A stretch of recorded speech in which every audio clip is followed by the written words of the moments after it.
രഥത്തിൽ ഞാൻ സ്വർഗയാത്ര ചെയ്യുന്നു. എൻ സ്വദേശം കാൺമതിന്നു ബദ്ധപ്പെട്ടോടിടുന്നു. എൻ സ്വദേശം കാൺമതിന്നു ബദ്ധപ്പെട്ടോടിടുന്നു.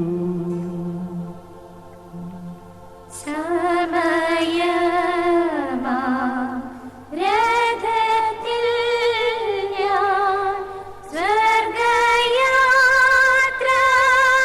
ചെയ്യുന്നു. എൻ സ്വദേശം കാൺമതിന്നു ബദ്ധപ്പെട്ടോടിടുന്നു. എൻ സ്വദേശം കാൺമതിന്നു ബദ്ധപ്പെട്ടോടിടുന്നു.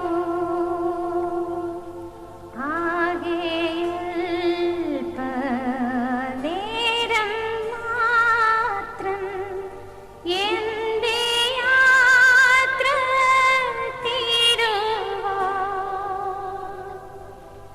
യേശുവേ നിനക്കു സ്തോത്രം. വേഗം നിന്നെ കാണും ഞാൻ. യേശുവേ നിനക്കു സ്തോത്രം. വേഗം നിന്നെ കാണും ഞാൻ.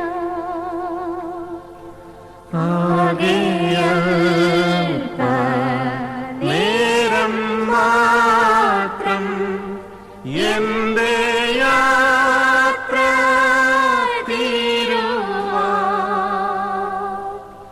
യേശുവേ നിനക്കു സ്തോത്രം. വേഗം നിന്നെ കാണും ഞാൻ. യേശുവേ നിനക്കു സ്തോത്രം.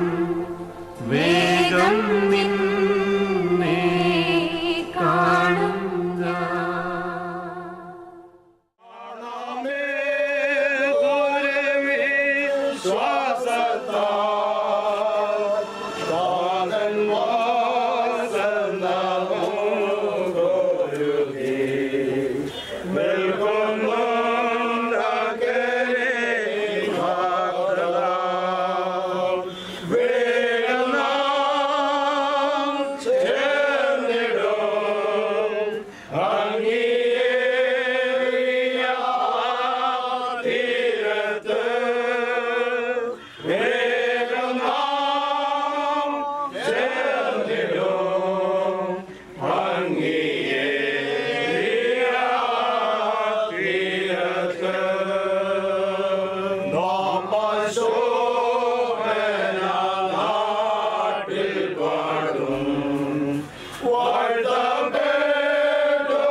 ശുശ്രൂഷാനുഗ്രഹത്തിനായിട്ട് പ്രാർത്ഥിക്കുന്നു. ഞങ്ങളെ അളവ് കൂടാതെ സ്നേഹിക്കുന്ന ഞങ്ങളുടെ പ്രിയ ഞങ്ങൾ നിന്നെ സ്തുതിക്കുന്നു, മഹത്വപ്പെടുത്തുന്നു. ഞങ്ങൾക്ക് നൽകിയ വലിയ പ്രത്യാശയ്ക്കായിട്ട് ഞങ്ങൾ നിന്നെ സ്തുതിക്കുകയാണ്. ഒരു ചെറിയ ഗണം ഈ ലോകത്തിൽ നീ അറിഞ്ഞ ഒരു കൂട്ടം ആളുകൾ കർത്താവെ ഞങ്ങൾക്ക് നൽകിയിട്ടുള്ള വലിയ കൃപകൾക്കായിട്ട് നന്ദി പറയുന്നു. ഈ സമയം പ്രിയമ്മച്ചി കർത്താവെ ഞങ്ങൾ ഓർക്കുന്നു. കർത്താവെ കഴിഞ്ഞ ഒരു നൂറ്റാണ്ട് ഈ ലോകത്തിൽ ജീവിക്കുവാൻ നീ സൗഭാഗ്യം കൊടുത്തു. ഈ ലോകത്തിൻ്റെ കഷ്ടത എന്താണ്, ഈ ലോകത്തിൻ്റെ പ്രയാസങ്ങൾ എന്താണെന്ന് രുചിച്ചറിഞ്ഞ ഒരു മാതാവ്, അതിലൂടെ കർത്താവിലുള്ള പ്രത്യാശ വെളിപ്പെടുത്തിയ ആ വലിയ ആ കൃപയെ ഓർത്ത് ഞങ്ങൾ നിന്നെ സ്തുതിക്കുകയാണ്. കർത്താവെ, അനേകർക്ക് മാതൃകയായി പ്രിയ മാതാവ് സഹിഷ്ണുതയുടെ സ്വരൂപമായി അവിടുന്ന് ഈ ദേശത്ത് നിലനിർത്തിയതോർത്ത് നന്ദിയോടെ ഞങ്ങൾ നിന്നെ സ്തുതിക്കുന്നു. കർത്താവെ, ഈ സമയത്തിനായിട്ട് നിന്നെ സ്തുതിക്കുന്നു. ഈ ശുശ്രൂഷകളൊക്കെ ഇത്രത്തോളം അനുഗ്രഹമായി നടത്തുവാൻ കർത്താവ് സഹായിച്ചു.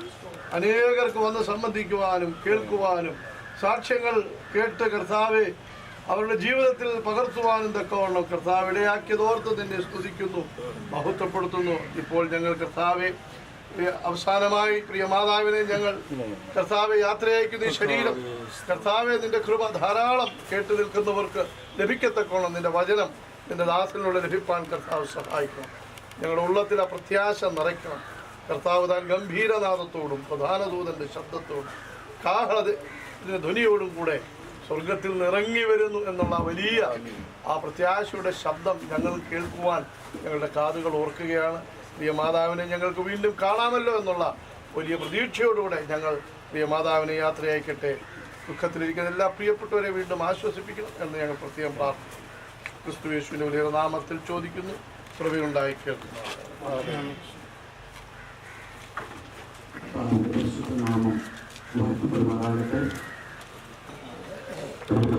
മാതാവിന്റെ മൃതശരീരം ഭക്തന്മാർക്ക് യോജിച്ചവരെ യാത്രയ്ക്ക് സംസ്കരിക്കുക എന്നുള്ള വലിയ ദൗത്യമാണ് നമ്മുടെ മുമ്പിലുള്ളത്. ഈ ഭൂമിയിൽ സുഖദുഃഖ സമ്മിശ്രമായ ജീവിതം കഴിച്ചുകൂട്ടി ഒരു വിജയപ്പൊടി ആത്മീയ രംഗത്ത് പാൽ പറപ്പിച്ച് പ്രത്യാശ തീരത്തേക്ക് എത്തിച്ചേർന്ന പെരുമാറാവിന് എല്ലാ സന്തോഷത്തോടും പ്രത്യാശയോടും കൂടി യാത്ര ചെയ്യിപ്പാൻ കർത്താവ് നമുക്ക് തന്ന ഈ നല്ല അവസരത്തെ ഓർത്ത് നമുക്ക് ദൈവത്തെ സ്തുതിക്കാം. 2 വാക്യാംശങ്ങൾ ഇത്തരത്തിൽ വായിച്ച് പ്രാർത്ഥിച്ച് അവസാനിപ്പിക്കാൻ ആഗ്രഹിക്കുകയാണ്. കൊരിന്ത്യർക്കെഴുതിയ 1-ാം ലേഖനം അതിന്റെ 1-ാം ലേഖനം 4-ാം അധ്യായം 13 വാക്യങ്ങൾ നമുക്ക് വായിക്കാം. 4-ാം അധ്യായം 13 വാക്യങ്ങൾ. സഹോദരന്മാരെ, നിങ്ങൾ പ്രത്യാശയില്ലാത്ത മറ്റുള്ളവരെ ദുഃഖിക്കാതിരിക്കേണ്ടതിന് നിദ്ര കൊള്ളുന്നവരെ കുറിച്ച് അറിവില്ലാതിരിക്കരുതെന്ന് ഞങ്ങൾ ആഗ്രഹിക്കുന്നു. യേശു മരിക്കുകയും ജീവിച്ചെഴുന്നേൽക്കുകയും ചെയ്തു എന്ന് നാം വിശ്വസിക്കുന്നു എങ്കിൽ അങ്ങനെ തന്നെ ദൈവം നിദ്ര കൊണ്ടവരെയും യേശു മുഖാന്തരം അവനോട് വരുത്തും. കർത്താവിൻ്റെ പ്രത്യക്ഷത വരെ ജീവനോടെ ശേഷിക്കുന്നവരായ നാം നിദ്ര കൊണ്ടവർക്ക് മുമ്പാകയില്ലെന്ന് ഞങ്ങൾ കർത്താവിൻ്റെ വചനത്താൽ നിങ്ങളോട് പറയുന്നു. കർത്താവ് താൻ ഗംഭീരനാദത്തോടും പ്രധാന ദൂതന്റെ ശബ്ദത്തോടും ദൈവത്തിന്റെ കാഹളത്തോടും കൂടെ സ്വർഗത്തിൽ ഇറങ്ങി വരികയും ക്രിസ്തുവിൽ മരിച്ചവർ മുൻപേ ഉയർത്തെഴുന്നേൽക്കുകയും ചെയ്യും. പിന്നെ ജീവനോടെ ശേഷിക്കുന്ന നാം അവരോട് ഒരുമിച്ച് ആകാശത്തിൽ കർത്താവിനെ എതിരേൽപ്പാൻ മേഘങ്ങൾ എടുക്കപ്പെടും. ഇങ്ങനെ നാം എപ്പോഴും കർത്താവിനോടുകൂടി ഇരിക്കും. ഈ വചനങ്ങളെ കൊണ്ട് അന്യോന്യം ആശ്വസിപ്പിച്ചുകൊള്ളുകയും മടങ്ങി വരവിനെ കുറിച്ചുള്ള വളരെ പ്രതീക്ഷയും പ്രത്യാശയും നിറഞ്ഞിരുന്നു എങ്കിലും പലരും മരണത്താൽ മാറ്റപ്പെടുന്നു. കർത്താവ് മടങ്ങി വന്നില്ല. ഈ ചിന്തകളൊക്കെ അവരുടെ ഹൃദയത്തിൽ വ്യത്യസ്തമായ ആശയങ്ങൾ രൂപപ്പെട്ടപ്പോൾ അവരെ ധൈര്യപ്പെടുത്തുകയും ബലപ്പെടുത്തുകയും കർത്താവിൻ്റെ വചനത്തിൽ അവരെ ഉറപ്പിക്കുകയും ചെയ്ത പൗലോസ് എഴുതിയ വാക്കുകളാണ് നാം വായിച്ചു കേട്ടത്. ശേഷം മനുഷ്യരെ പോലെ നമ്മൾ പ്രത്യാശയില്ലാത്തവരാകരുത് എന്ന് ഓർപ്പിച്ചുകൊണ്ട് പറയുകയാണ്, കർത്താവ് തൻ ഗംഭീരനാദത്തോടും പ്രധാന ഒരു ശബ്ദത്തോടും ദൈവത്തിൻ്റെ കാഹളത്തോടും സ്വർഗത്തിൽ നിറങ്ങി വരും. അന്ന് ബെഥാനിയിൽ ലാസറിന്റെ കല്ലറക്കൽ നിന്നുകൊണ്ട് ലാസറെ പുറത്തു വരിക എന്ന് വിളിച്ചപ്പോൾ അടിയിൽ നാറ്റം വെച്ച ലാസർ ജീവനുള്ളവനായി പുറത്തു വന്നു എങ്കിൽ 90-ാം സംഘത്തിൽ നാം വായിക്കുന്നത് പോലെ മനുഷ്യത്വന്മാരെ തിരികെ വരികയിൽ വിളിക്കുന്ന ഒരു ഇമ്പകരമായ ശബ്ദത്തിന്റെ ധ്വനിയാണ് പൗലോസിന്റെ വാക്കുകൾ നമുക്ക് കേൾക്കുവാൻ കഴിയുന്നത്. കർത്താവിന്റെ ഗംഭീരനാദത്തോടും പ്രധാന ദൂതന്റെ ശബ്ദം, ആ ദൂതന്റെ ശബ്ദം, കാഹള ധ്വനി, ഇതൊക്കെ കേൾക്കാൻ പോവുകയാണ്. സഭ ഓടുന്നതിന് പട പുറപ്പെടുന്നതിന് ഒക്കെ ഇസ്രായേൽ മക്കളുടെ മധ്യത്തിൽ ആ കാലഘട്ടത്തിൽ ഉണ്ടായിരുന്നു. ഇതാ ദൈവസഭ ഇവിടെ നിന്ന് മാറ്റപ്പെടുന്ന ആ രംഗത്തെ ചിത്രീകരിക്കുന്ന വാക്കുകൾ. ഈ സ്വതം നടക്കുന്ന രണ്ട് കാര്യങ്ങൾ അവിടെ രേഖപ്പെട്ടിരിക്കുന്നു. ക്രിസ്തുവിൽ മരിച്ചവർ മുൻപ് ഉയർത്തെഴുന്നേൽക്കും. അതോടൊപ്പം തന്നെ ജീവനോടെ ശേഷിക്കുന്ന ദൈവകുഞ്ഞുങ്ങൾ രൂപാന്തരം പ്രാപിക്കും. ക്രിസ്തുവിൽ മരിച്ചവർ ആരാണ്? ക്രിസ്തുവിൽ മരിച്ചവർ യേശുവിനെ കർത്താവ് ദൈവമായി സ്വീകരിച്ച വീണ്ടും ജന്മം പ്രാപിച്ചു മരിച്ച അടക്കപ്പെട്ടവർ. ഒരുപക്ഷെ അവരുടെ കല്ലറകൾ എവിടെയാണെന്ന് പോലും നമുക്ക് അറിഞ്ഞുകൂടായിരിക്കാം. പക്ഷെ ആ കാലത്തൊരു വേളയിൽ ആ കല്ലറ തുറക്കപ്പെടും. മരിച്ചവർ ഉയർത്തെഴുന്നേൽക്കുന്ന രംഗം. അതോടൊപ്പം തന്നെ ജീവനോട് ശേഷിക്കുന്ന ദൈവമക്കൾ രൂപാന്തരം പ്രാപിക്കും. ഞാനിങ്ങനെ പറയട്ടെ, ഈ ശുശ്രൂഷ നടന്നുകൊണ്ടിരിക്കുമ്പോഴാണ് ആ സംഭവം സംഭവിച്ചുകൂടായിരുന്നില്ല. അങ്ങനെ സംഭവിച്ചാൽ ഈ പ്രിയ മാതാവ് ഇവിടുന്ന് ജീവൻ പ്രാപിക്കും. ഈ കല്ലറയിൽ വിശ്രമിക്കുന്ന നമ്മുടെ പ്രിയപ്പെട്ടവർ ആ കല്ലറ വിട്ട് ഉയർത്തെഴുന്നേറ്റ് പുറത്തേക്ക് വരും. അതോടൊപ്പം തന്നെ ഈ സെമിത്തേരിൽ തിങ്ങിക്കൂടിയിരിക്കുന്ന ജനത്തിൽ രക്ഷിക്കപ്പെട്ട എല്ലാ ദൈവമക്കളും രൂപാന്തരം പ്രാപിച്ച് എടുക്കപ്പെടും. ഇത് നമ്മുടെ പ്രത്യാശയാണ്. എത്രയോ രംഗങ്ങളിൽ നാം നിന്നിട്ടുണ്ട്. എത്രയോ മൃതശരീരവുമായി നാം ഈ സെമിത്തേരിലേക്ക് വിവിധ സെമിത്തേരിലേക്ക് ചെന്നിട്ടുണ്ട്. നിറകങ്ങളോടെ യാത്രയച്ചു മടങ്ങിയിട്ടുണ്ട്. ഒരു സത്യം ഞാൻ പറയട്ടെ, ഇനി ഏറെ ശവക്കുഴികൾ തോണ്ടേണ്ടി വരികയില്ല. ഏറ്റവും ആസന്നമായിരിക്കുക. അവന്റെ വരവിനായി നമ്മെ തന്നെ ഒരുക്കാം. അവന്റെ വരവിനെ സംഭവിക്കുന്ന മഹത്തരമായ കാര്യമാണ് നാം ശ്രദ്ധിച്ചത്. ആ പ്രത്യാശ ഹൃദയത്തെ നിറയ്ക്കട്ടെ. ഈ വചനങ്ങളെ കൊണ്ട് അന്യോന്യം ആശ്വസിപ്പിക്കുവാനായിട്ട് പറയുന്നു. ഒരു മാറ്റവും ദിവസത്തേക്ക് കൊണ്ടുവരട്ടെ. എഴുതിയ 1-ാം ലേഖനം 15-ാം അധ്യായത്തിന്റെ 50 വാക്യങ്ങൾ. സഹോദരന്മാരെ, മാംസരക്തങ്ങൾക്ക് ദൈവരാജ്യത്തെ അവകാശമാക്കുവാൻ കഴിയുകയില്ല. ദ്രവത്വം അതിരവത്വത്തെ അവകാശമാക്കുകയുമില്ലെന്ന് ഞാൻ പറയുന്നു. ഞാൻ ഒരു മർമ്മം നിങ്ങളോട് പറയാം. നാം എല്ലാവരും നിദ്ര കൊള്ളുകയില്ല. എന്നാൽ അന്ത്യകാഹളനാദത്തിങ്കൽ പെട്ടെന്ന് കടുമിക്കുന്നതിൽ നാം എല്ലാവരും രൂപാന്തരപ്പെടും. കാഹളം ധ്വനിക്കും. മരിച്ചവർ രക്ഷയിലായി ഓർക്കുകയും നാം രൂപാന്തരപ്പെടുകയും ചെയ്യും. ഈ ദ്രവത്വമുള്ള അദ്രവത്വത്തെയും ഈ മർത്യമായ അമർത്യത്തെയും ധരിക്കണം. ഈ ദ്രവത്വമുള്ള അദ്രവത്വത്തെയും ഈ മർത്യമായ അമർത്യത്തെയും ധരിക്കുമ്പോൾ മരണം നീങ്ങി ജയം വന്നിരിക്കുന്നു എന്ന് എഴുതി വരുന്ന നിവൃത്തിയാകും. ഹേ മരണമേ, നിന്റെ ജയം എവിടെ? ഹേ മരണമേ, നിന്റെ വിഷമുള്ളവിടെ?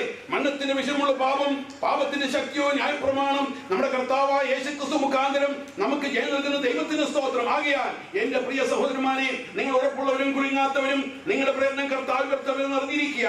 കർത്താവിന്റെ മേലിൽ എപ്പോഴും വർദ്ധിച്ചു വരുന്ന ഒരു മരണമേ, നിന്റെ ജയം എവിടെ? ആ വാക്ക് ഒരു വാക്ക് വീഴുന്നത് ഹേ മരണമേ, ഒരു വെല്ലുവിളിയുടെ ശബ്ദമാണ്. ഹേ മരണമേ, നിന്റെ ജയം എവിടെ? പാതാളമേ, നിന്റെ വിഷമുള്ള എവിടെ? മനുഷ്യനെ മരണം കീഴ്പ്പെടുത്തി. മരണം കീഴ്പ്പെടുത്താത്ത ദേശമില്ല. മരണം കീഴ്പ്പെടുത്താത്ത ഭവനമില്ല. മരണം 1000-10,000 കീഴ്പ്പെടുത്തിക്കൊണ്ടിരിക്കുന്നു. എന്നാൽ മരിച്ചുപോയ വിശുദ്ധന്മാർ ഉയർക്കുമ്പോൾ, അവർ കല്ലറയിൽ നിന്ന് പുറത്തേക്ക് വരുമ്പോൾ അവർ വിളിച്ചു പറയുന്ന ഒരു ശബ്ദമുണ്ട്. മരണത്തോട് വെല്ലുവിളിച്ചുകൊണ്ട് ചോദിക്കുകയാണ്, ഹേ മരണമേ, നിന്റെ ജയം എവിടെ? 9-ാമത്തെ വാക്യം. നമ്മുടെ കർത്താവായ യേശുക്രിസ്തു മുഖാന്തരം നമുക്ക് ജയം നൽകുന്ന ദൈവത്തിന് സ്തോത്രം. നമ്മുടെ കർത്താവായ യേശുക്രിസ്തു മുഖാന്തരം ജയം നൽകുന്ന ദൈവത്തിന് സ്തോത്രം. എന്തുകൊണ്ടാണ് ഈ മുകളിൽ എഴുതുന്നു? ആദ്യപരമായി ക്രിസ്തു ഉയർത്തെഴുന്നേറ്റു. ക്രിസ്തു ഉയർത്തെഴുന്നേറ്റെന്നുള്ളതാണ് നമ്മുടെ പ്രത്യാശ.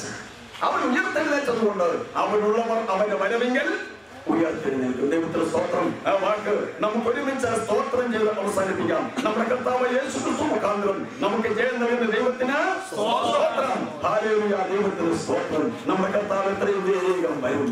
ആ പ്രത്യാശ നമ്മുടെ ഹൃദയത്തിൽ നിറയട്ടെ. രക്ഷിക്കപ്പെട്ട ദൈവമക്കളെ, ആ പ്രത്യാശ നമ്മുടെ ഹൃദയത്തിൽ ഉയരട്ടെ. നമ്മുടെ കർത്താവ് വരും. നാം അവനെ കാണും. നമ്മെ പിരിഞ്ഞു പോയ പ്രിയരെ നാം കാണും. ആ പരമനാട്ടിൽ നാം പുതുകം കൊള്ളും. ആ സന്തോഷിക്കും. ആ നല്ല ദിവസത്തെ നോക്കി പാർത്തുകൊണ്ട് നമുക്ക് ജീവിക്കാം. നമ്മുടെ പ്രിയപ്പെട്ടവർ നമുക്ക് യാത്ര ചെയ്യുവാൻ ദൈവം ഒരു ഭാഗ്യം തന്നിരിക്കുന്നു. പ്രിയ മാതാവേ, പൊയ്ക്കൊള്ളുക. കാലാവസാനത്തെങ്കിൽ നീ എഴുന്നേറ്റ് വരും. കഴിഞ്ഞ 1 നൂറ്റാണ്ട് വിജയകരമായ ജീവിതം നയിച്ച് കർത്താവിന് നല്ല സാക്ഷ്യം പുലർത്തി, നല്ല സാക്ഷ്യത്തെ ശേഷിപ്പിച്ചുകൊണ്ട് ഞങ്ങളോട് യാത്ര വന്നിരിക്കുകയാണ്. ഈ സമയത്ത് നമുക്ക് യാത്ര അയക്കാം. കർത്താവ് നമ്മെ ഏവരെയും സഹായിക്കട്ടെ. ഇത്രത്തോളം നമ്മെ സഹായിച്ച ദൈവത്തിന് സ്തോത്രം ചെയ്തുകൊണ്ട് ഒരു വാക്കോട്